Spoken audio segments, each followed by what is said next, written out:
Viewers, എല്ലാവർക്കും ദിജോസ് വേൾഡിന്റെ പുതിയൊരു വീഡിയോയിലേക്ക് സ്വാഗതം. ഇന്നത്തെ വീഡിയോയിൽ സംസാരിക്കുന്നത് ഒരു ഏർലി പ്രഗ്നൻസി വജൈനൽ ഡിസ്ചാർജിനെ പറ്റിയിട്ടാണ് കേട്ടോ. കഴിഞ്ഞ ദിവസം നമുക്കൊരു മെയിൽ വന്നിട്ടുണ്ടായിരുന്നു. ആ ഒരു മെയിലിൽ കുട്ടി പറഞ്ഞിട്ടുണ്ടായിരുന്നു, ഒരുപാട് സന്തോഷമുണ്ട് ചേച്ചി, കാരണം PCOD ഉള്ള ഒരാളാണ്. PCOD ഉണ്ടായിട്ട് വേറെ സിംറ്റംസ് ഒന്നും ഉണ്ടായില്ല എന്ന് പറഞ്ഞിട്ടുണ്ട് കേട്ടോ. ഒരു സിംറ്റംസും ഉണ്ടായിട്ടില്ല. ഡേറ്റ് മിസ്സായിട്ട് ഒരു 10 ദിവസമൊക്കെ കഴിഞ്ഞപ്പോഴേക്കും ഇതുപോലെ ലൈവിൽ വന്ന് ചോദിച്ചിട്ടുണ്ടായിരുന്നു, കൂടുതൽ ഡിസ്ചാർജ് ഉണ്ട് ചേച്ചി, പ്രതീക്ഷിക്കണോ എന്ന് ചോദിച്ചിട്ടുണ്ടായിരുന്നു. അങ്ങനെ നോക്കി ടെസ്റ്റ് ചെയ്തപ്പോൾ പോസിറ്റീവ് കിട്ടിയെന്ന് പറഞ്ഞിട്ടുണ്ട്. ഒരു സക്സസ് സ്റ്റോറി ആയിരുന്നു ഷെയർ ചെയ്തത്. അപ്പൊ അതിൽ ആ കുട്ടിക്ക് ഉണ്ടായിരുന്ന ഒരു ഡിസ്ചാർജ്, ടൈപ്പ് ഡിസ്ചാർജ് എന്ന് പറയുന്നത് കുറച്ച് മിൽക്കി വൈറ്റ് ആയിട്ടുള്ള തിന്നായിട്ടുള്ള ഒരു ഡിസ്ചാർജ് ആയിരുന്നു കേട്ടോ. അപ്പൊ ആ ഡിസ്ചാർജ് എന്താണെന്നുള്ളത് ചേർത്ത് വെച്ചിട്ട് ഞാൻ വീഡിയോ ചെയ്യുന്നത്. അപ്പൊ നിങ്ങൾ ഫുൾ ആയിട്ട് കണ്ടു നോക്കുക. ഈ ഡിസ്ചാർജ് നിങ്ങൾക്ക് വരുന്നുണ്ടോ എന്ന് നോക്കുക. ഇനി വരുന്നില്ലെങ്കിലും ഒട്ടും തന്നെ ടെൻഷൻ ആവേണ്ട, ഒരു ലക്ഷണവും ഇല്ലാതെ നമുക്ക് പ്രഗ്നൻസി കിട്ടും കേട്ടോ. ഇപ്പൊ ഈ കുട്ടിക്ക് എന്ന് പറയുന്നത് ഇപ്പോൾ നമ്മൾ പറയുന്ന സോക്കോൾഡ് ആയിട്ടുള്ള ഒരു പ്രഗ്നൻസി ലക്ഷണവും ഉണ്ടായിട്ടില്ല, പക്ഷേ പ്രഗ്നൻസി കിട്ടി. അങ്ങനെ നമുക്ക് പോസിറ്റീവ് ആകാം. അതൊരു ടെൻഷൻ ആവേണ്ട ആവശ്യമൊന്നുമില്ല കേട്ടോ. അപ്പൊ ഈ ലക്ഷണം എന്താണെന്ന് നോക്കാം. വീഡിയോ നമുക്ക് സ്റ്റാർട്ട് ചെയ്യാം കേട്ടോ. ഓൾറെഡി ഒരുപാട് വീഡിയോസ് നമ്മുടെ വജൈനൽ ഡിസ്ചാർജിനെ പറ്റിയിട്ട് ചെയ്തിട്ടുണ്ട്, പക്ഷെ ഒരുപാട് പേർക്ക് ഇപ്പോഴും ഒരു ക്ലാരിഫിക്കേഷൻ കൃത്യമായിട്ട് ഈ വിഷയത്തിൽ കിട്ടിയിട്ടില്ല. അപ്പൊ ഞാൻ കുറച്ച് ഇമേജസ് ഒക്കെ ഇന്റർനെറ്റിൽ നിന്ന് എടുത്തിട്ടുണ്ട്. അതെല്ലാം കൂടി കമ്പൈൻ ചെയ്തിട്ട് ഞാൻ ഇവിടെ വീഡിയോ അപ്ലോഡ് ചെയ്യാം. അപ്പൊ നിങ്ങൾക്ക് കുറേയും കൂടി യൂസ്ഫുൾ ആയിട്ട് പ്രഗ്നൻസിയുടെ വജൈനൽ ഡിസ്ചാർജ് എങ്ങനെ ഉണ്ടാകും എന്ന് മനസ്സിലാവും കേട്ടോ. അപ്പൊ നമുക്ക് അതിനെപ്പറ്റി ഡീറ്റെയിൽഡ് ആയിട്ട് നോക്കാം. എന്തുകൊണ്ടാണ് ഇത് ഉണ്ടാവുന്നത്, എങ്ങനെയായിരിക്കും ഇത് നമുക്ക് ഐഡന്റിഫൈ ചെയ്യാൻ സാധിക്കുന്നത്, എന്തായിരിക്കും ഇതിന്റെ ടെക്സ്ചർ, ഇങ്ങനെയുള്ള ഓരോ കാര്യങ്ങൾ സ്റ്റെപ്പ് ബൈ സ്റ്റെപ്പ് ആയിട്ട് നമുക്ക് നോക്കാം കേട്ടോ. അപ്പൊ നമുക്ക് വീഡിയോ സ്റ്റാർട്ട് ചെയ്യാം. തുടക്കത്തിൽ തന്നെ പറയാം, പ്രഗ്നൻസിയുടെ വജൈനൽ ഡിസ്ചാർജ് പ്രഗ്നൻസിയുടെ തുടക്കത്തിൽ തന്നെ എല്ലാവർക്കും ഉണ്ടായിക്കൊള്ളണമെന്ന് യാതൊരു തരത്തിലുള്ള നിർബന്ധമില്ല. എന്റെ ഫസ്റ്റ് പ്രഗ്നൻസിയിൽ എനിക്ക് ഡിസ്ചാർജ് ഉണ്ടായിട്ടുണ്ടായില്ല, പക്ഷെ എന്റെ സെക്കൻഡ് പ്രഗ്നൻസിയിൽ എനിക്ക് എളുപ്പത്തിൽ ഈ ഒരു വജൈനൽ ഡിസ്ചാർജ് ഐഡന്റിഫൈ ചെയ്യാനായിട്ട് സാധിച്ചിട്ടുണ്ടായിരുന്നു. അങ്ങനെ പലതരത്തിലുള്ള പ്രഗ്നൻസി ലക്ഷണങ്ങളായിരിക്കും പലർക്കും ഉണ്ടാവുന്നത്. ഫസ്റ്റ് പ്രഗ്നൻസി പോലെ ആയിരിക്കില്ല സെക്കൻഡ് പ്രഗ്നൻസി ഉണ്ടാവുന്നത് കേട്ടോ. അപ്പൊ ഇങ്ങനെയുള്ള ലക്ഷണം നിങ്ങൾക്ക് കണ്ടിട്ടില്ലെങ്കിലും നിങ്ങൾ വിഷമിക്കേണ്ട യാതൊരു തരത്തിലുള്ള ആവശ്യവുമില്ല. പീരീഡ്സ് ഡേറ്റ് മിസ്സാകുന്നുണ്ടോ എന്ന് മാത്രം നിങ്ങൾ ശ്രദ്ധിച്ചാൽ മതി. ഇൻ കേസ് നിങ്ങൾക്ക് പീരിയഡ്സ് ഡേറ്റ് തന്നെ ബ്ലീഡിംഗ് ഉണ്ടാവുന്നുണ്ടെങ്കിലും ആ ബ്ലീഡിങ്ങിന്റെ അളവ് എങ്ങനെയാണെന്നും കൂടി നിങ്ങൾ ശ്രദ്ധിക്കണം. കാരണം ഒരുപാട് പേര് പറയുന്നുണ്ട് ചെറിയ സ്പോട്ടിംഗ് ഉണ്ടായി, അല്ലെങ്കിൽ 1 day ബ്ലീഡിംഗ് ഉണ്ടായി, പക്ഷെ ടെസ്റ്റ് ചെയ്ത് നോക്കിയപ്പോഴേക്കും പ്രഗ്നൻസി ആയി എന്ന് പറയുന്ന ഒരുപാട് പേരുണ്ട്. അപ്പൊ നമുക്ക് പീരിയഡ്സിനെ പോലും ഫുള്ളായിട്ട് ട്രസ്റ്റ് ചെയ്യാനായിട്ട് ഇന്നത്തെ ഒരു ലൈഫ് സ്റ്റൈലിൽ നമുക്ക് സാധിക്കുന്നില്ല. അപ്പൊ അതുകൊണ്ട് നിങ്ങൾ മസ്റ്റ് ആയിട്ട് ശ്രദ്ധിക്കുക. വീഡിയോ ഈ ഒരു ലക്ഷണം കാണുന്നുണ്ടോ എന്ന് ശ്രദ്ധിക്കുക. ഇല്ലെങ്കിൽ പീരിയഡ്സ് എങ്ങനെയാണ് വരുന്നതെന്ന് നിങ്ങൾ നോക്കുക കേട്ടോ. പ്രഗ്നന്റ് ആകുന്ന സമയത്ത് നമുക്ക് വജൈനയിൽ നിന്ന്, അതായത് നമ്മുടെ യോനിയിൽ നിന്ന് ഡിസ്ചാർജ് ഉണ്ടാകും. ലുക്കോറിയ എന്നുള്ള ഒരു പേര് ഇതിനെ വിശേഷിപ്പിക്കുന്നുണ്ട്. അതിൽ പറയുന്നത് നമുക്ക് പ്രഗ്നന്റ് ആകുന്ന സമയത്തുണ്ടാകുന്ന വജൈനൽ ഡിസ്ചാർജിനെ പറ്റിയിട്ടാണ്. ഇവിടെ ലുക്കോറിയ നമുക്ക് അനുഭവപ്പെടുമ്പോഴേക്കും അതിന്റെ ടെക്സ്ചറിൽ വ്യത്യാസം ഉണ്ടാകും. സാധാരണയായിട്ട് നമ്മുടെ മെൻസ്ട്രൽ സൈക്കിളിൽ നമ്മളുടെ പീരിയഡ്സിന്റെ ഫസ്റ്റ് ഡേ മുതൽ നമുക്ക് തുടങ്ങിക്കഴിഞ്ഞാൽ പീരിയഡ്സ് നിന്നതിന് ശേഷം നമുക്ക് ചെറുതായിട്ടൊരു വജൈനൽ ഡിസ്ചാർജ് ഉണ്ടാകും. അതിനുശേഷം ഗ്രാജുവലി നമുക്ക് വജൈനൽ ഡിസ്ചാർജിന്റെ അളവ് കൂടി വരികയും ഓവുലേഷൻ ഉണ്ടാവുന്നു. ഓവുലേഷൻ കഴിഞ്ഞതിന് ശേഷം ജസ്റ്റ് ഒരു ഹോർമോൺ ചേഞ്ച് ഉണ്ടാവുമ്പോഴേക്കും നമുക്ക് വജൈനൽ ഡിസ്ചാർജ് വേറൊരു ഫോമിൽ ഉണ്ടാകും. അതിനുശേഷം പീരിയഡ്സ് ആകുന്നതിന് മുൻപ് നമുക്ക് വജൈനൽ ഡിസ്ചാർജ് ചിലർക്കൊക്കെ അനുഭവപ്പെടും. അങ്ങനെ ഒരു സ്ത്രീയുടെ മെൻസ്ട്രൽ സൈക്കിളിന്റെ ആ ഒരു ലെങ്ത്തിൽ ഏതെങ്കിലും ഒരു സമയത്ത് വജൈനൽ ഡിസ്ചാർജ് അനുഭവപ്പെടുന്നത് നോർമൽ ആയിട്ടുള്ള ഒരു കാര്യമാണ്. പക്ഷേ ഇവിടെ പ്രഗ്നൻസി ആകുമ്പോൾ ഒരു സ്ത്രീക്കുണ്ടാകും വജൈനൽ ഡിസ്ചാർജ് കാണപ്പെടുന്നത് എപ്പോഴാണോ ഇംപ്ലാന്റേഷൻ നടക്കുന്നത് അതിനുശേഷമായിരിക്കും. ഇംപ്ലാന്റേഷൻ നമുക്കുണ്ടാവുന്നത് ഓവുലേഷൻ കഴിഞ്ഞിട്ട് 6 to 12 ഡേയ്സിനകത്താണ്. 6 മുതൽ 12 ദിവസത്തിനകത്താണ് ഇംപ്ലാന്റേഷൻ ഉണ്ടാവുന്നത്. ഇംപ്ലാന്റേഷൻ എന്ന് പറയുന്നത് നമ്മുടെ യൂട്രസിന്റെ ലൈനിങ്ങിൽ വന്ന് ഫെർട്ടിലൈസ്ഡ് ആയിട്ടുള്ള എഗ് അറ്റാച്ച് ആവുന്നതാണ്. ഇംപ്ലാന്റേഷൻ കഴിഞ്ഞതിന് ശേഷം നമ്മുടെ ആ ഒരു ശരീരം മറ്റുള്ള കുറേയും കൂടി ഒന്ന് ആക്റ്റീവ് ആകാനായിട്ട് തുടങ്ങും. കാരണം ഫെർട്ടിലൈസ്ഡ് ആയിട്ടുള്ള എഗ്ഗിനെ ഒന്ന് നറീഷ് ചെയ്യാൻ വേണ്ടിയിട്ട്, അതിനൊന്ന് സപ്പോർട്ട് ചെയ്ത് കൊടുക്കാൻ വേണ്ടിയിട്ട് നമ്മളുടെ ശരീരത്തിലെ ഓരോ ഭാഗങ്ങളും വർക്ക് ചെയ്യാനായിട്ട് തുടങ്ങും. ഇങ്ങനെ പ്രവർത്തിക്കുന്നതിന്റെ ഭാഗമായിട്ട് നമുക്ക് ഒരുപാട് വ്യത്യാസങ്ങൾ ശരീരത്തിലെ പല ഭാഗങ്ങളിലും കാണാനായിട്ട് സാധിക്കും. ഇതിന്റെ മുന്നോടിയായിട്ടാണ് നമുക്ക് വജൈനൽ ഡിസ്ചാർജ് അനുഭവപ്പെടുന്നത്. അപ്പോൾ ഫസ്റ്റത്തെ ക്വസ്റ്റിന്റെ ആൻസർ നിങ്ങൾക്ക് കിട്ടിയിട്ടുണ്ടാകും. ഇത് എപ്പോൾ മുതൽ കാണപ്പെടും എന്നതിനെ പറ്റിയിട്ട്. നമുക്ക് ഇംപ്ലാന്റേഷൻ കഴിഞ്ഞതിന് ശേഷം നമുക്ക് ഈ വജൈനൽ ഡിസ്ചാർജ് ഉണ്ടാകാം. ചിലർക്ക് ഇംപ്ലാന്റേഷൻ കഴിഞ്ഞിട്ട് വെരി നെക്സ്റ്റ് ഡേ മുതൽ തന്നെ വജൈനൽ ഡിസ്ചാർജ് ഉണ്ടാകാം. ചിലർക്ക് പീരിയഡ്സ് ഡേറ്റ് മിസ്സായതിനു ശേഷമായിരിക്കും വജൈനൽ ഡിസ്ചാർജ് അനുഭവപ്പെടുന്നത് കേട്ടോ. രണ്ടാമതായിട്ട് എല്ലാവരും ചോദിക്കുന്ന ഒരു ക്വസ്റ്റ്യൻ ആണ് ഇതിന്റെ ടെക്സ്ചർ എന്താണെന്ന് ഉള്ളതിനെ പറ്റിയിട്ട്. ഇതിന്റെ ടെക്സ്ചർ അല്ലെങ്കിൽ ഇതിന്റെ ഘടന എന്ന് പറയുന്നത് ഇത് തിന്നായിരിക്കും. സാധാരണ നമുക്ക് പീരിയഡ്സ് ആകുന്നതിന് മുൻപ് ഒരു വജൈനൽ ഡിസ്ചാർജ് ഉണ്ടാകും.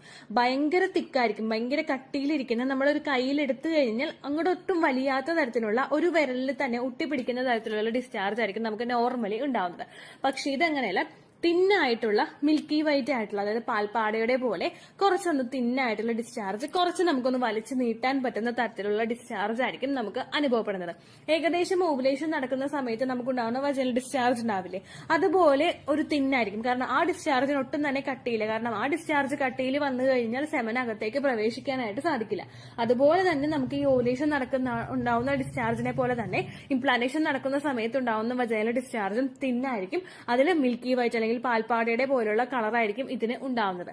അത് അതിന്റെ സ്ട്രക്ചർ എന്ന് പറയുന്നത് നമുക്ക് സ്ട്രെച്ച് ചെയ്യാനായിട്ട് പറ്റുന്ന, അതായത് നമുക്ക് 2 വിരലുകൾക്കിടയിൽ വെച്ചിട്ടൊന്ന് വലിച്ചു നീട്ടാൻ നോക്കിക്കഴിഞ്ഞാൽ കുറച്ചെങ്കിലും ഒന്ന് വലിച്ചു നീങ്ങുന്ന തരത്തിലുള്ള ഡിസ്ചാർജ് ആയിരിക്കും നമുക്ക് ഉണ്ടാവുന്നത്. അപ്പൊ രണ്ടാമത്തെ ക്വസ്റ്റിന്റെ ആൻസർ നിങ്ങൾക്ക് കിട്ടിയെന്ന് വിചാരിക്കുന്നു, അതിന്റെ ടെക്സ്ചർ.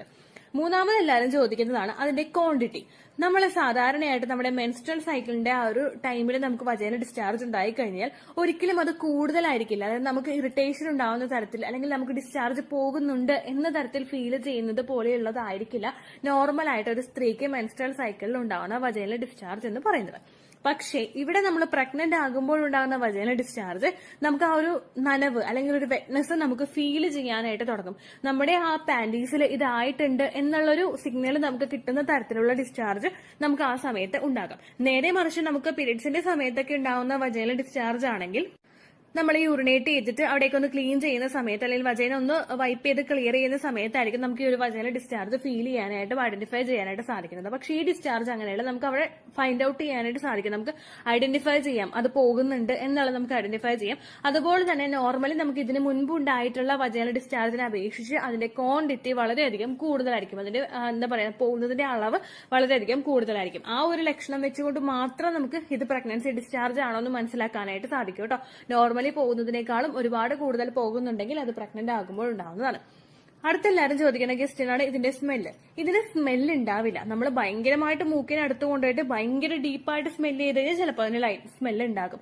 പക്ഷെ മറ്റതിനെ അപേക്ഷിച്ച് അല്ലെങ്കിൽ നമുക്ക് ഇൻഫെക്ഷൻ ആവുന്ന സമയത്തോ അല്ലെങ്കിൽ ഫൗൾ സ്മെല്ലോട് കൂടിയിട്ടുള്ളതോ അങ്ങനെയുള്ള ഒരു വജൈനൽ ഡിസ്ചാർജ് ആയിരിക്കില്ല പ്രഗ്നന്റ് ആകുന്ന സമയത്ത് ഒരു സ്ത്രീക്ക് അനുഭവപ്പെടുന്ന വജൈനൽ ഡിസ്ചാർജ് എന്ന് പറയുന്നത്. അപ്പൊ ഇതിന് സ്മെല്ല് ഒട്ടും തന്നെ ഉണ്ടാവില്ല. ഉണ്ടെങ്കിൽ തന്നെ ഭയങ്കര ലൈറ്റ് ആയിട്ടുള്ള ഒരു സ്മെല്ല് മാത്രമേ പ്രഗ്നന്റ് ആകുന്ന സമയത്ത് ഒരു സ്ത്രീക്ക് ഉണ്ടാവുന്ന വജൈനൽ ഡിസ്ചാർജിൽ ഉണ്ടാവുകയുള്ളൂ. ചിലർക്ക് ഇത്തരത്തിലുള്ള വജൈനൽ ഡിസ്ചാർജ് പോകുമ്പോഴേക്കും ചെറിയ ചൊറിച്ചിൽ അനുഭവപ്പെടും. ചൊറിച്ചിലുണ്ടാവാനായിട്ടുള്ള കാരണം നമുക്കവിടെ വെറ്റ്നസ് ഫീൽ ചെയ്യുമ്പോൾ അല്ലെങ്കിൽ ഒരു നനവ് ഫീൽ ചെയ്യുമ്പോഴേക്കും അതിന്റെ ഭാഗമായിട്ടായിരിക്കും നമുക്ക് ചൊറിച്ചിൽ അനുഭവപ്പെടുന്നത്.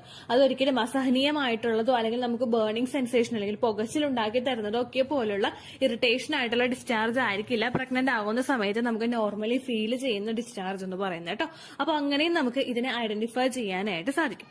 ഇനി ഇങ്ങനെ ഉണ്ടാവാനായിട്ടുള്ള പ്രധാനപ്പെട്ട റീസൺ എന്താണെന്ന് നമുക്ക് നോക്കാം. നമ്മൾ പ്രഗ്നന്റ് ആകുന്ന സമയത്ത് ആ പ്രഗ്നൻസി നോക്കുമ്പോഴേക്കും നമ്മൾ ഈസ്ട്രജൻ ഹോർമോൺ ശരീരത്തിൽ കൂടുമ്പോഴേക്കും അതിന്റെ ഭാഗമായിട്ട് ഓവുലേഷൻ ഡിസ്ചാർജ് ഉണ്ടാക്കും. പ്രൊജസ്ട്രോൺ ഹോർമോണിന്റെ മെഡിസിൻ നമ്മൾ എടുക്കുമ്പോഴേക്കും അതിന്റെ ഭാഗമായിട്ട് വജൈനൽ ഡിസ്ചാർജ് ഉണ്ടാകും. പ്രഗ്നന്റ് ആകുന്ന ഒരു സ്ത്രീയെ സംബന്ധിച്ചിടത്തോളം അവളുടെ ശരീരത്തിൽ ഈസ്ട്രജൻ ഹോർമോണും പ്രൊജസ്ട്രോൺ ഹോർമോണും ഒരേപോലെ തന്നെ ഇൻക്രീസ് ആകും. കാരണം പ്രഗ്നൻസി സർവൈവ് ചെയ്ത് മുൻപോട്ടേക്ക് പോകണമെങ്കിൽ ഈസ്ട്രജനും പ്രൊജസ്ട്രോണും ഈക്വലി ഇമ്പോർട്ടന്റ് ആണ്. അങ്ങനെ ഈ 2 ഹോർമോൺസും ഇൻക്രീസ് ആവുന്നതിന്റെ ഭാഗമായിട്ട് ഈ 2 ഹോർമോൺസും വജൈനൽ ഡിസ്ചാർജ് ഉണ്ടാക്കുന്നതിന്റെ ഭാഗമായിട്ടും നമുക്ക് പ്രഗ്നൻസിയുടെ സ്റ്റാർട്ടിംഗ് സ്റ്റേജിൽ തന്നെ ഇത്തരത്തിലുള്ള ബുദ്ധിമുട്ട് ഫീൽ ചെയ്യാം. രണ്ടാമത്തെ റീസൺ എന്ന് പറയുന്നത് നമ്മുടെ സെർവിക്സിലോട്ടുള്ള ബ്ലഡ് സർക്കുലേഷൻ കൂടുന്നത്. സെർവിക്സ് കൂടുതൽ ആക്റ്റീവ് ആയിട്ടിരിക്കുന്നതും സെർവിക്സിലോട്ടുള്ള ബ്ലഡ് സർക്കുലേഷൻ കൂടുന്നതും കൂടുതൽ ബാക്ടീരിയാസ് നമ്മളുടെ ശരീരത്തിനകത്തേക്ക് കടക്കുന്നത് പ്രിവെന്റ് ചെയ്യാനൊക്കെ വേണ്ടിയിട്ട് സഹായിക്കുന്നു. അത് മാത്രമല്ല ഒരു സ്ത്രീ പ്രഗ്നന്റ് ആകുമ്പോഴേക്കും അവളുടെ തലമുടി മുതൽ കാലിന്റെ ആ നഖം വരെയുള്ള ഭാഗത്ത് ചേഞ്ചസ് ഉണ്ടാകും എന്നാണ് പറയുന്നത്. അപ്പൊ അതിന്റെ ഭാഗമായിട്ടും ശരീരത്തിലെ ബ്ലഡ് സർക്കുലേഷൻ കൂടുന്നതിന്റെ ഭാഗമായിട്ടും നമുക്ക് സെർവിക്കൽ മ്യൂക്കസ് പോലുള്ള വജൈനൽ ഡിസ്ചാർജ് അനുഭവപ്പെടാട്ടോ. ഇതൊക്കെയാണ് മെയിൻ ആയിട്ട് ഇതുണ്ടാവാനായിട്ടുള്ള റീസൺസ്. അപ്പൊ ഓൾമോസ്റ്റ് നമ്മളുടെ ആ പ്രഗ്നൻസിയുടെ സമയത്തുണ്ടാകുന്ന വജൈനൽ ഡിസ്ചാർജിന്റെ എല്ലാ ടേമും നമ്മൾ ക്ലിയർ ചെയ്തിട്ടുണ്ട്. അതിന്റെ റീസൺ എന്താണെന്ന് നമ്മൾ നോക്കി, ക്വാണ്ടിറ്റി എങ്ങനെയാണെന്നും അതിന്റെ ടെക്സ്ചർ എന്താണെന്നും അങ്ങനെയുള്ള ഒരുപാട് കാര്യങ്ങൾ നമ്മൾ നോക്കി. സപ്പോർട്ടീവ് ആയിട്ടുള്ള ഇമേജസ് ഞാൻ കൊടുത്തേക്കാം. നമ്മൾ നെറ്റിൽ നിന്ന് അധികം ഇമേജസ് യൂസ് ചെയ്ത് കഴിഞ്ഞാൽ കോപ്പിറൈറ്റ് സ്ട്രൈക്ക് വരാനായിട്ട് സാധ്യതയുണ്ട്. എങ്കിലും കുറച്ച് ഇമേജസ് എനിക്ക് കിട്ടുന്നതനുസരിച്ച് ഞാൻ ഇവിടെ അറ്റാച്ച് ചെയ്ത് കൊടുക്കാം.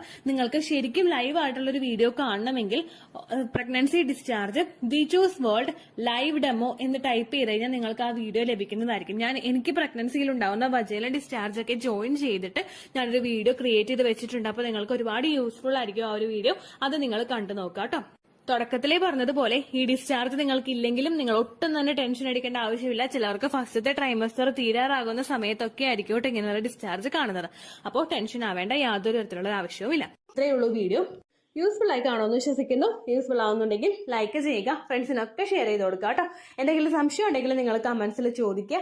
പണ്ടത്തെ വീഡിയോയ്ക്ക് കമന്റ്സ് ഇടുന്നവർക്ക് റിപ്ലൈ ലഭിക്കുന്നില്ലെങ്കിൽ ലേറ്റസ്റ്റ് ആയിട്ട് ഞാൻ ഏത് വീഡിയോ ആണ് അപ്ലോഡ് ചെയ്യുന്നത് അതിന് താഴെ കമന്റ് ഒന്ന് കോപ്പി പേസ്റ്റ് ചെയ്യാനായിട്ട് ശ്രദ്ധിക്കുക കേട്ടോ. അതുപോലെ ഓവുലേഷൻ ഡേറ്റ് കാൽക്കുലേറ്റ് ചെയ്ത് തരാനായിട്ട് റിക്വസ്റ്റ് ചെയ്യുന്ന ആളുകൾ എത്രയാണോ സൈക്കിൾ ലെങ്ത് അത് മെൻഷൻ ചെയ്യാനായിട്ട് ശ്രദ്ധിക്കുക. സൈക്കിൾ ലെങ്ത് എന്നതുകൊണ്ട് ഉദ്ദേശിച്ചത് ഓരോ മാസവും എത്ര ദിവസം കൂടുമ്പോഴാണോ ബ്ലീഡിങ് വരുന്നത് അതാണ് സൈക്കിൾ ലെങ്ത്. കഴിഞ്ഞ മാസം ഒരു 8-ാം തീയതിയാണ് ബ്ലീഡിങ് ആയതെങ്കിൽ ഈ മാസം 6-ാം തീയതിയാണ് ബ്ലീഡിങ് ആയതെങ്കിൽ കഴിഞ്ഞ മാസം 8-ാം തീയതി മുതൽ ഈ മാസം 6-ാം തീയതി വരെ എത്ര ദിവസമുണ്ടോ അത് കാലണ്ടറിൽ എണ്ണി തിട്ടപ്പെടുന്നതാണ് നിങ്ങളുടെ സൈക്കിൾ ലെങ്ത്. സൈക്കിൾ ലെങ്ത് നമ്മൾ കൃത്യമായിട്ട് കാൽക്കുലേറ്റ് ചെയ്യുകയാണെങ്കിൽ ഓവുലേഷൻ ഡേറ്റ് എളുപ്പത്തിൽ കണ്ടുപിടിക്കാൻ വേണ്ടിയിട്ട് ഒരുപാട് ആപ്ലിക്കേഷൻസും ഒരുപാട് ഓൺലൈൻ ആയിട്ടുള്ള വെബ്സൈറ്റുകളും ഇന്ന് നമുക്ക് അവൈലബിൾ ആണ്. പ്ലേ സ്റ്റോറിൽ പോയിട്ട് ഓൺലൈൻ ഓവുലേഷൻ ട്രാക്കർ എന്ന് ടൈപ്പ് ചെയ്ത് കഴിഞ്ഞാൽ നിങ്ങൾക്ക് അതുമായിട്ട് ബന്ധപ്പെട്ടിട്ടുള്ള ആപ്ലിക്കേഷൻസ് കിട്ടും. അത് പറ്റുന്നില്ല എങ്കിൽ ഗൂഗിളിൽ പോയിട്ട് ഓൺലൈൻ ഓവുലേഷൻ കാൽക്കുലേറ്റർ എന്ന് ടൈപ്പ് ചെയ്ത് കഴിഞ്ഞാൽ അതുമായിട്ട് ബന്ധപ്പെട്ടിട്ടുള്ള വെബ്സൈറ്റുകൾ നിങ്ങൾക്ക് കിട്ടും.